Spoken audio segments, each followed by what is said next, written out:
How to design a garden.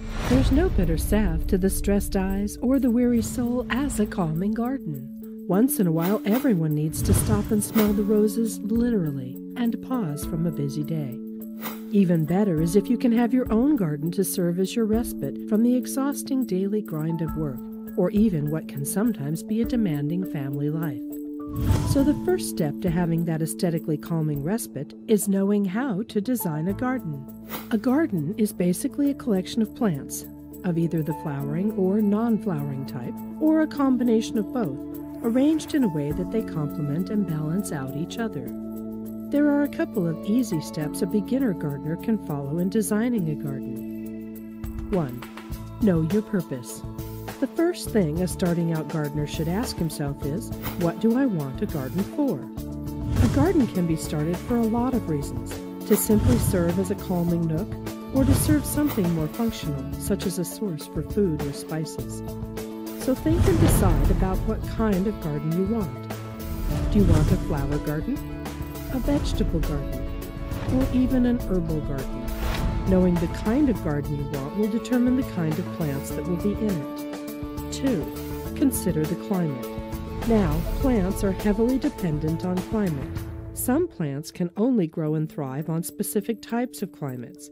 So whether you live in a place with tropical weather, one with 4 seasons, or a place that is consistently hot or cold, know the best kind of plants to grow in your climate. 3. Consider the time of year. Plants also follow the calendar and the seasons. So depending on the time of year you decided to start your garden, and the type of climate you have as well, you must choose the appropriate seedlings and seeds to plant. For example, spring bulbs such as daffodils should be planted during the winter, while shrubs and perennials are better planted during autumn in more temperate zones. Make sure you consult a seedling calendar for your region so you don't go wrong. 4. Choose a focal point.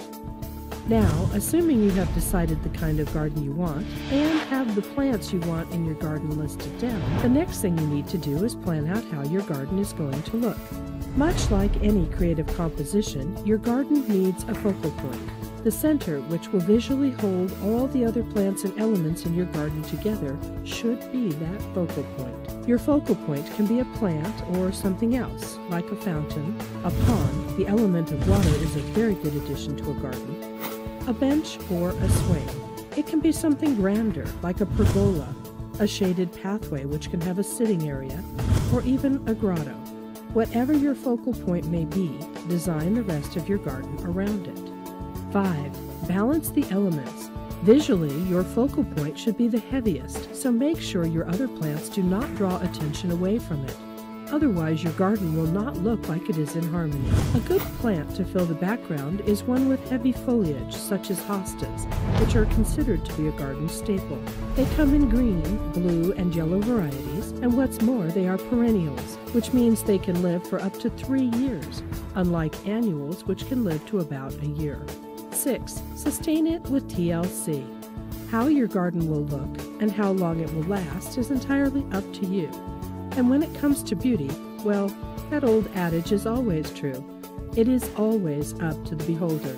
The important thing to keep in mind is that a garden is alive, so it needs a lot of constant tender loving care so that it will grow and thrive. Remember that plants die and multiply depending on the weather and your care, so the scenery can constantly change.